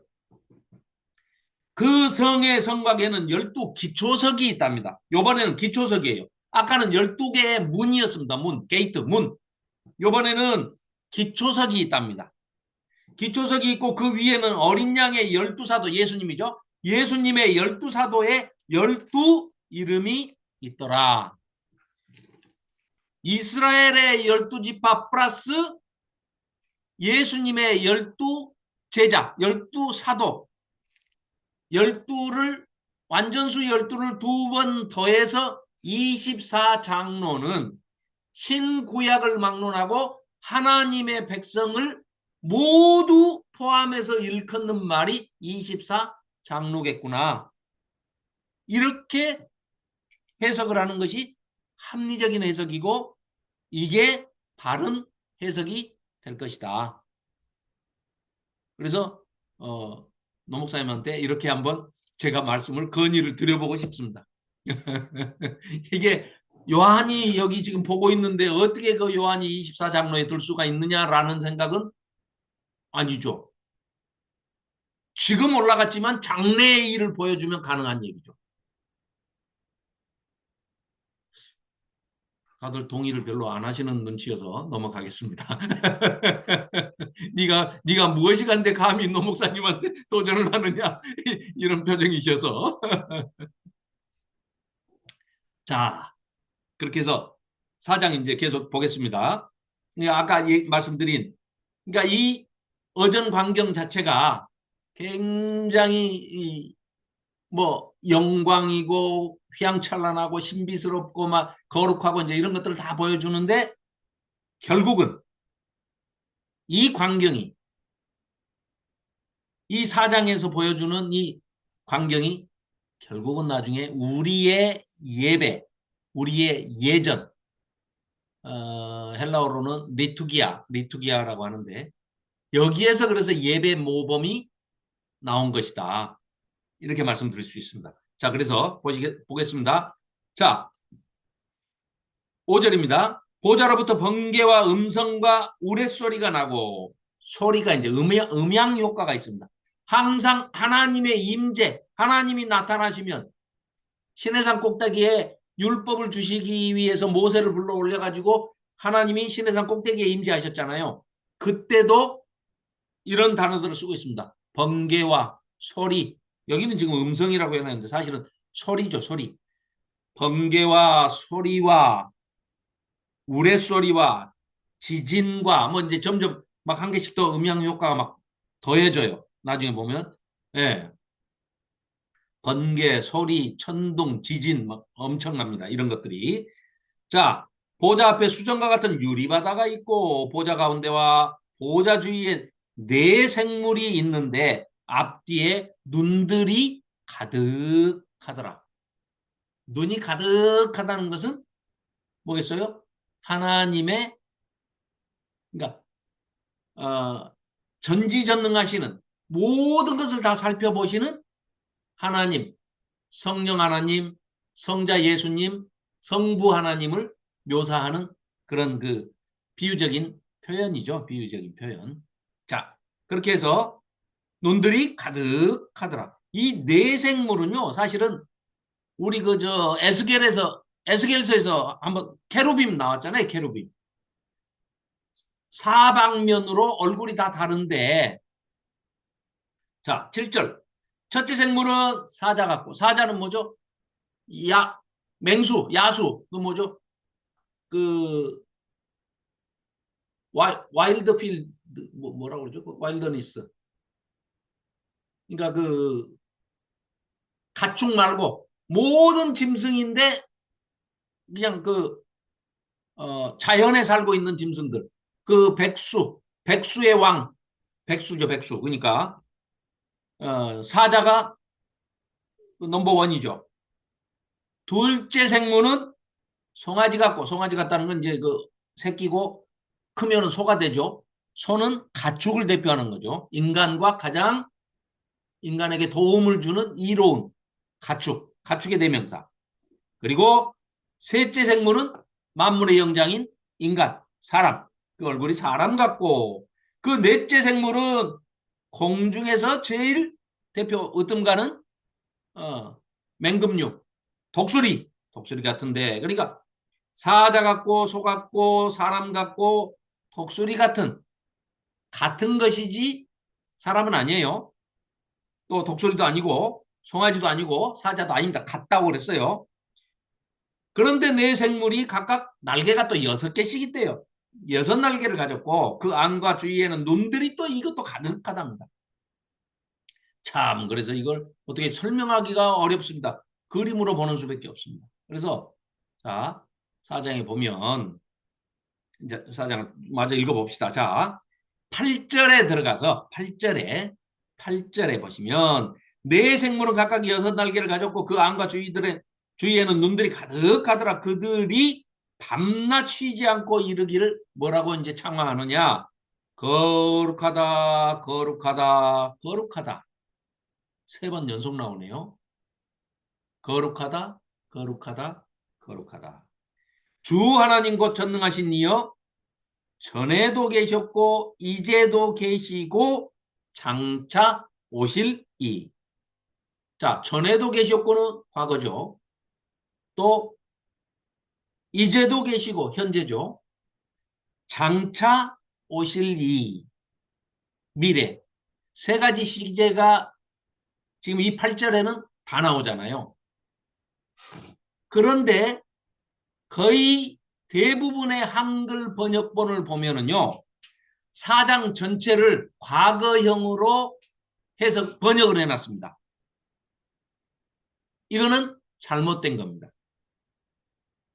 헬라어 원본을 보면은요. 원문을 보면 8절만 이렇게 나오는 게 아니라 3가지 시제가 다 나와요. 다. 원문에는. 그런데 한글 번역은 뭐라고요? 전부 과거형으로 번역을 해놨어요. 왜냐? 내 본 것, 그러니까 봐버렸으니까 이미 다 과거형이다. 그리고 히브리어는, 아니, 헬라어는 뭐 별로 시제에 뛰어난 그런, 언어가 아니다. 문법이 좀 뭐 시원찮다. 그러니까 그냥 다 과거형으로, 이렇게 써도 된다라고 하고 그냥 과거형으로 다, 번역을 했다고 봐요. 그런데 헬라어 원문을 보면은요, 이렇게 돼 있습니다. 1절, 2절은 과거형 동사를 쓰고 있어요. 그러니까 이 4장 전체가 다 과거형으로 쓰면 안 되는 거고 이 4장 한 장면 안에 시제가 다 바뀝니다. 과거에서 현재로, 현재에서 미래로 다 바뀌어요. 5절로 넘어가면 거기서부터 또 현재형으로 시제가 바뀝니다. 우리말로는 그냥 과거형으로 있었습니다라고 했지만은 실제로는 헬라어 원문을 보면 있습니다 하고 현재형이에요. 현재형. 있습니다. 그리고 8절까지는 현재형으로 쓰고 9절에 딱 그러니까 지금 8절 요 3가지 시제를 딱 소개해 놓고 9절에 가서는 완전히 시제가 이제는 미래형으로 바뀝니다. 그러니까 굉장히 의도를 가지고 과거형, 현재형, 미래형으로 쓰고 있는 겁니다. 이렇게 변화하는 이 시제를 그대로 다 보여주고 있습니다. 그러면 왜 이렇게 복잡하게 그 한국 학자들이 생각할 때 말하듯이 아이고 저 히브리어나 뭐 헬라어가 뭐 이 시제에 대해서 뭐 별로 분명하지도 않은 그런 어법이인데 왜 이렇게 어렵게까지 해가면서 이렇게 시제를 세 가지를 다 해서 썼냐 이 말을 하면 8장 마지막 부분이 이걸 강조하기 위해서 과거형 동사, 현재형 동사, 미래형 동사를 썼던 것이다. 뭐냐? 8절 하반부에 거룩하다, 거룩하다, 거룩하다. 삼중 강조를 해놓고 과거. 하나님 곧 전능하신 하나님이 전에도 계셨고 현재도 이제도 계시고 또 미래 장차 오실 분이다. 이걸 강조하기 위해서 이렇게 세 가지 시제를 갖고 와서 썼다. 그럼 왜? 뭐 때문에 강조하냐? 니들이 지금 어려움을 닥치고 있는데 이 어려움이 한 번으로 끝날 것도 아니거든. 그러나 두려워하지 말아라. 과거에도 너희들의 조상들이 아니면 너희 선조들이 너희 어, 윗 사람들이 겪었던 그런 환란도 하나님이 함께 하셨던 것이고 다니엘서에 나왔던 그 사자 굴에 던져진 다니엘을 사자의 입을 틀어막아서 구해줬던 것을 그 바벨론, 페르시아 이 제국들 시대를 거쳐가면서 너희들 포로기 때 그거 다 온 세상이 지켜보게끔 역사하신 분이 하나님 아니냐. 과거에도 그렇게 하셨잖아.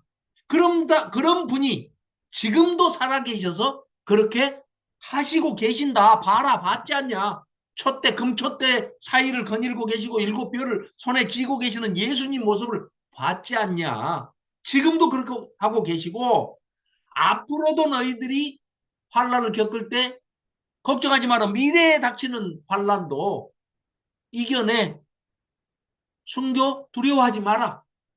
그러면 하나님께서 이런 회복의 소망의 약속을 주시고 이렇게 해주신다고 하시는데 걱정하지 마.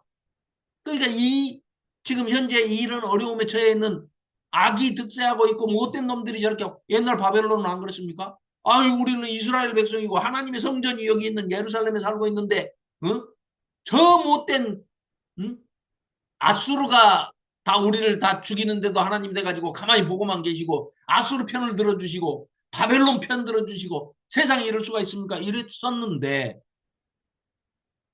그 악이 득세하는 그런 현실을 보고 너희들 그랬을 때 그 뭐 하룻밤에 히스기야 때 하룻밤에 18만 5천 명을 싹 그냥 송장이 되게 하신 그런 하나님을 너희들은 너희 조상들은 봤지 않냐?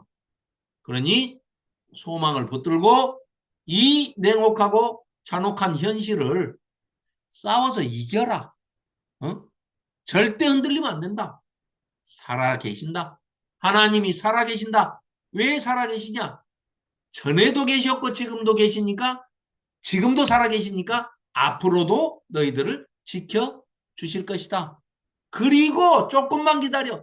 이 전 역사에 다 하나님이 친히 개입하셔가지고 다 정리하실 거야.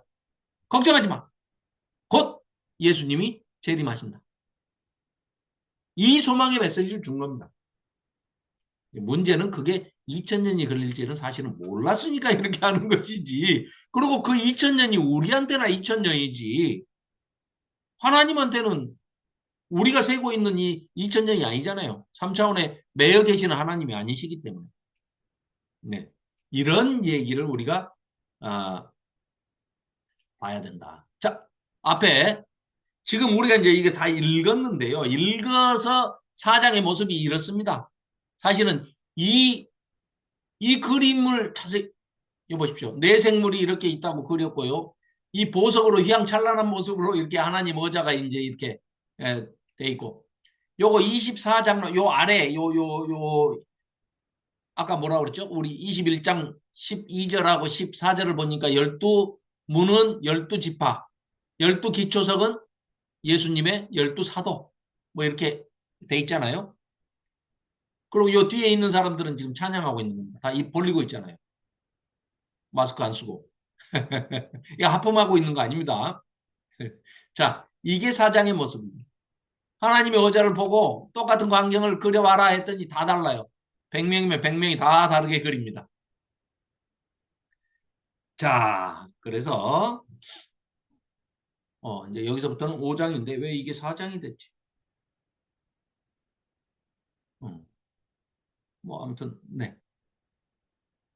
자, 면류관을 벗어서 이 24장로가 이제 내려놓는데요. 이게 지금 그림이 5장 그림인데. 자, 우리 늦게 시작했죠? 좀 더 봅시다. 자, 그러니까 자, 9절. 그 생물들이 보좌에 앉으사 세세토록 살아계시는 이에게 영광과 존귀와 감사를 돌릴 때 24장로들이 보좌에 앉으신 이 앞에 엎드려 세세토록 살아계시는 이에게 경배하고 하나님께 경배하고 그렇죠? 하나님께 경배하고 자기의 관을 보좌 앞에 드리며 이르되 드리며에다 가입표해 놓으셨죠? 잘하셨습니다. 이게 드리며가 아니고 아니 하나님이 우리한테 면류관을 주시지 우리가 하나님한테 면류관을 드리는 게 아니잖아요. 번역이 잘못된 겁니다. lay down 내려놓으며 이 그림 보십시오. 이 사람들 다 황송해가지고 하나님 앞에서 하나님께서 금면류관을 주시니까 이걸 감당하기 무겁습니다. 우리가 감히 하나님 앞에서 왕이 쓰는 관을 쓰다니요 하고 겸손의 상징으로 이렇게 벗어서 lay down, put down 내려놓는 겁니다. 예, 그래야 맞죠. 자, 그리고 우리 주 하나님이여 영광과 존귀와 권능을 받으시는 것이 합당하오니 주께서 만물을 지으신지라 만물이 주의 뜻대로 있었고 또 지으심을 받았나이다 하더라. 그래서 요한이 올라가서 본 것이 바로 이런 것들입니다. 참 어마어마하죠. 자, 이게 하늘 어전 광경입니다. 자, 이렇게 하고 5장에 가서 이것도 이제 5장으로 바꿔야 되겠다. 자, 5장으로 가서 내가 봄에 또 이제 이어서 보는 겁니다. 네, 내가 봄에 보좌에 앉으신 이의 오른손에 두루마리가 있습니다. 여기 두루마리가 있습니다. 오른손에.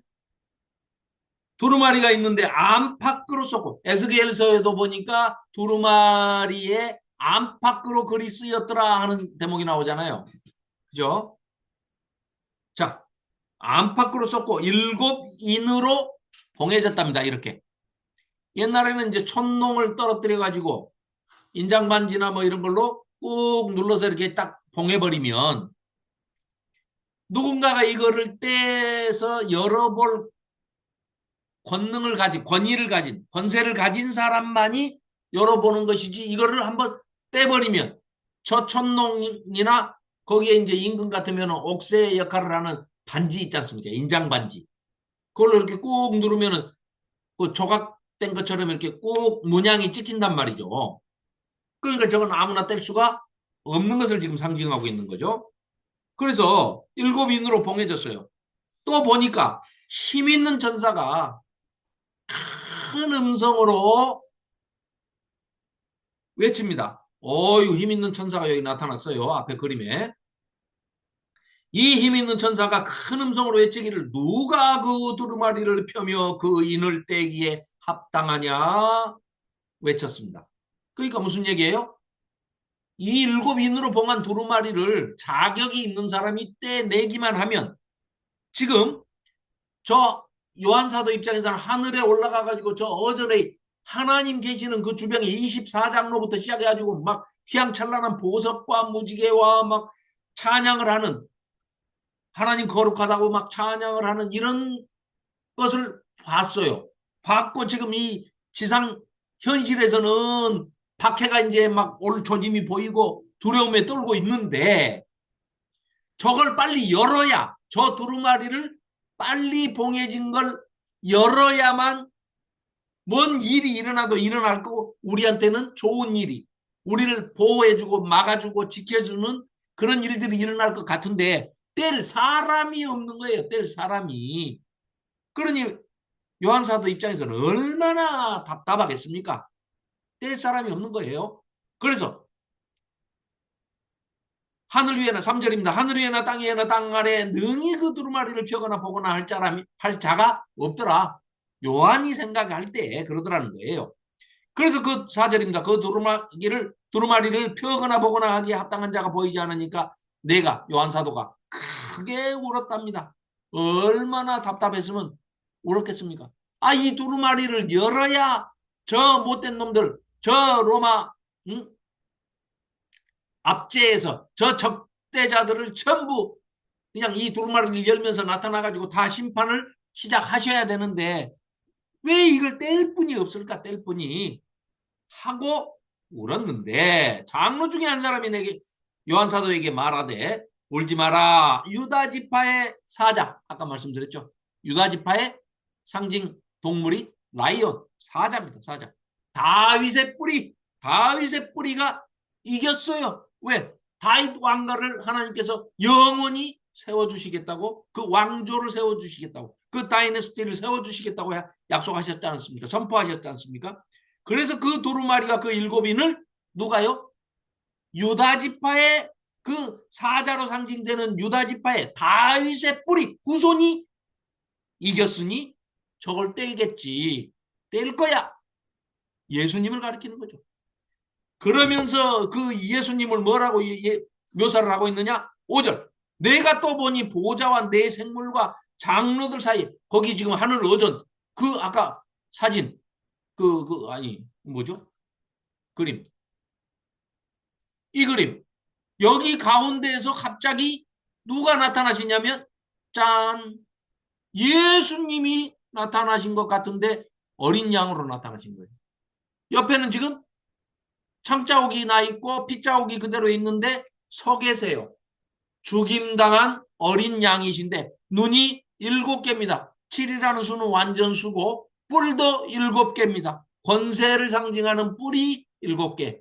완전하다는 거죠. 완전한 권세, 완전한 감찰 뭐 이렇게 다 지켜보시는 거. 모든 걸 알고 계시는 전지전능하신 모든 걸 알고 모든 걸 행하실 수 있는 전지전능하신 죽임당한 어린 양. 죽임을 이기는데요. 죽이는 것은 폭력적이죠. 그런데 죽임을 이기는 것은 똑같이 폭력을 행사해서 이기는 게 아니라 십자가에서 희생제물이 돼가지고 죽으심으로 이겨버렸다는 거예요. 거기에 아주 독특한 신비가 있는 것이죠. 똑같이 악을 악으로, 폭행을 폭행으로, 전쟁을 전쟁으로 대응해가지고 이기신 게 아니라는 말씀이죠. 그게 놀라운 겁니다. 그러니까 요한계시록을 22장까지 우리가 잘 살펴보면은요. 하나님의 방법은 사탄의 방법과 전혀 다릅니다. 그들은 그들이 심판하게 합니다. 악이 악을 심판하게 하십니다. 자, 그건 나중에 살펴보기로 하고. 자, 그래서 이 어린 양이 나와서 보좌에 앉으신 아니구나. 5절. 내가 또 보니 보좌와 내 생물과 장로들 사이에 한 어린 양이 서 있는데 일찍이 죽임을 당한 것 같더라. 그에게 7뿔과 7눈이 있으니 이 눈들은 온 땅에 보내심을 받은 하나님의 7영이더라. 성령이라는 얘기죠. 그 어린 양이 예수님이죠. 나와서 보좌에 앉으신 이의 오른손에 두루마리를 받았습니다. 예수님이 하나님으로부터 그 두루마리를 받았어요. 취하시니라. 그 두루마리를 취하심에 이 두루마리가 저 뒤에 보면 10장에도 또 나오는데요. 요거 잊지 마시기 바랍니다. 두루마리가 두 가지가 나와요. 계시록에는 5장 여기서 지금 큰 두루마리가 나오는데 이게 계시록의 전체 중심 줄거리를 나타내고 있는 겁니다. 그걸 대변하는 거고 10장에 가서는 작은 두루마리가 나와요. 이게 바로 우리가 어려워하는 삽입부, 끼워져 있는, 설명하는 그 삽입부를 대변하는 작은 두루마리. 이 두 가지 두루마리만 잘 해석을 해도 이 요한계시록의 전체가 구조가 확 눈에 들어옵니다. 잡힙니다. 그건 내가 나중에 이제 또 친절하게 설명을 드릴게요. 어렵지 않습니다. 그런 구조를 알아내기가 어렵지, 알아내는 학자들이 우리한테 알려줬는데 그걸 이해하는 거는 굉장히 쉽게 이해할 수 있도록 그렇게 다 분석을 해놨습니다. 자, 그래서 그 어린 양이 나와서 이제 두루마리를 취했습니다. 그 두루마리를 취하심에 8절. 네 생물과 24장로들이 그 어린 양 앞에 엎드려 각각 검은고와 향이 가득한 금대접을 가졌으니 이 향은 성도들의 기도들이더라. 그러니 우리가 여기서 올리는 기도가 어디에 담겨져 올라간다고요? 금 대접에 담겨서. 뭘로요? 향이, 하나님께 올려드리는 향, 금향로에서 피워지는 그 향기로운 향이 금대접에 담겨가지고 지금 하나님께 상달된다는 겁니다. 우리의 기도가.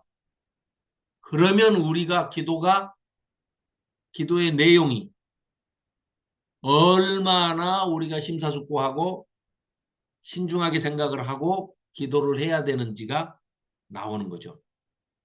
맨날 뭐 맡겨놓는 것처럼 하나님 이것 주시고요, 저것 주시고요, 내놓으시고요, 나중에 안 된다고 왜 안 줘요? 이러면 곤란하고, 네, 뭘 달라는 게 아니고, 아무튼, 네, 자, 기도의 내용은 뭐 여러분들이 이제 늘 하시는 거니까 이런 5장 8절에 묘사되어 있는 기도가 이런 거구나라는 걸 아신다면은 우리가 좀 더 깊이 그 기도의 내용에 대해서도 좀 생각을 해야 되겠다 하는 이런 부분을 네, 생각을 하셔야 되겠다. 뭐 이런 말씀 드릴 수 있겠습니다. 자, 오늘은 이제 그만 있자. 그러면 그들이 새 노래를 불러 이르되, 야, 여기 이제 그러면 이거 몇 절 안 남았으니까 읽고 부족한 거는 그냥 다음 시간에 하겠습니다. 자, 9절.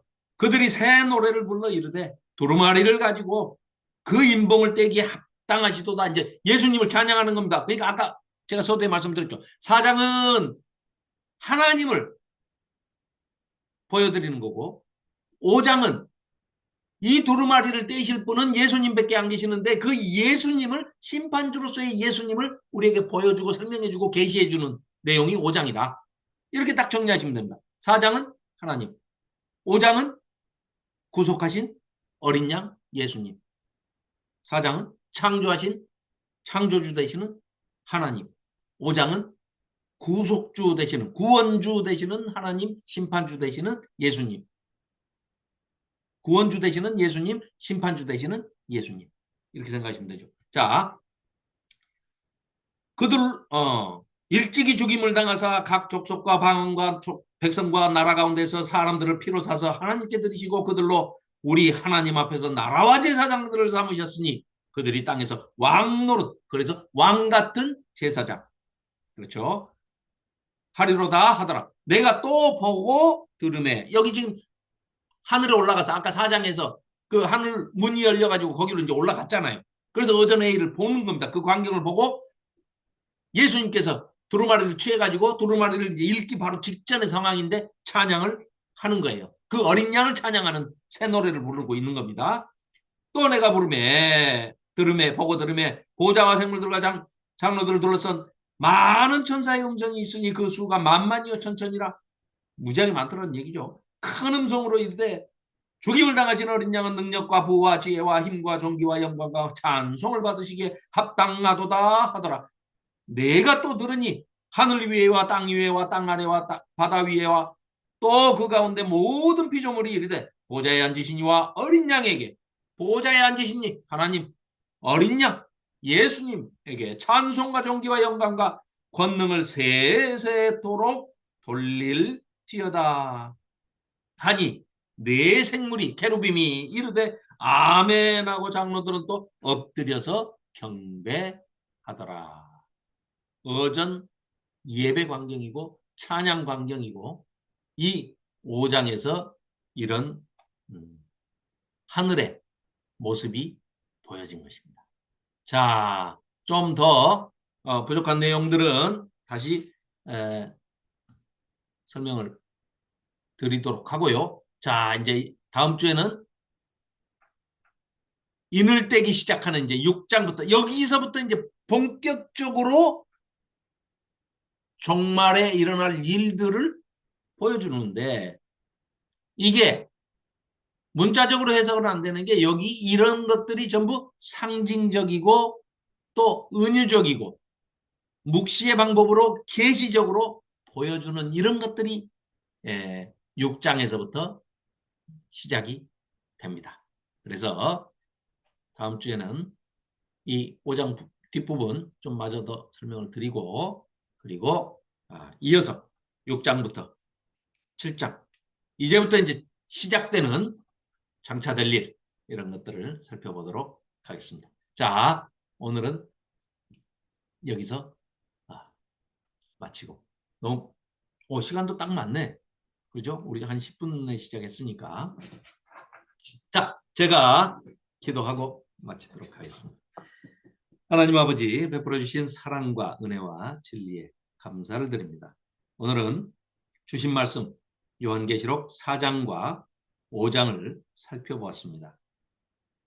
요한 사도를 하늘로 불러 올리셔서 또 이런 광경들이 명쾌하게 기록돼 있음에도 불구하고 많은 우매한 자들과 또 미혹하는 자들이 이단 사이비들이 나타나서 이 광경을 보고 교회가 휴거되어 하늘로 올라간 것이다 라고 주장을 하는 그런 말도 안 되는 얘기들을 늘어놓는 사람들이 있습니다. 그러나 우리가 분별력을 가지고 성경을 기록된 원목적대로 꼼꼼하게 면밀히 세심하게 살펴보고 또 부족한 실력이지만 그래도 주신 지혜와 명철을 가지고 헬라어 원어와 이런 것들을 잘 살펴봐가지고 바르게 해석하고 바르게 주석되어 있는 그런 책들을 잘 살펴서 우리도 바르게 전달할 수 있는 우리의 자녀 손들과 또 이웃에게 바르게 전달할 수 있는 그런 지혜와 명철을 허락하여 주시옵소서. 또 이 4장 5장에서 우리에게 보여주신 그 광경, 하늘 어전 광경, 하늘에 하나님을 찬양하고 예배하는 그 거룩한 광경들 또한 영광스러운 그런 광경들을 우리에게 미리 보여주심으로써 우리가 넉넉히 어떠한 환난이나 고통과 어려움도 다 이겨낼 수 있는 그런 그 영광의 모습에 우리가 참여할 수 있는 그런 길들을 열어 보여주신 것으로 계시하신 것으로 우리가 믿고 소망을 가지며 그 하나님과 영생 복락하는 그 새하늘과 새 땅에 새 예루살렘 성에 입성할 때까지 우리의 모든 이 땅에서의 삶을 거룩하게 하시고 구별되게 하시고 하나님의 사랑을 실천하며 나아갈 수 있도록 도와주시옵소서. 감사드리오며 예수 그리스도의 이름으로 기도하옵나이다. 아멘. 감사합니다. 시간도 딱 맞췄고요. 예, 장수도 4장 5장 딱 맞췄는데 조금 부족한 것은 다음 주에 더 보충하도록 하겠습니다. 네, 아이고 늦은 시간까지 그냥 고생이 너무나 많으십니다. 감사합니다. 자, 뵈주십시오. 네, 혹시 수고하셨습니다. 질문 있으면 항상 문자로 보내주셔도 되고요. 우리 단톡방에 남겨놓으시면 시작하기 전에 잠깐 하면 시간도 많이 안 뺏고 하니까 질문을 반드시 남겨주시기 바랍니다. 또 질문이 없을 정도로 뭐 그냥 궁금한 게 하나도 없을 정도로 제가 설명을 잘했다고 그러면 또 그런 대로 감사드립니다. 그건 아닌가? 자, 다음 주에 뵙겠습니다. 편 한번 보내십시오. 네, 네. 감사합니다. 감사합니다. 김영목 목사님, 감사합니다. 감사합니다.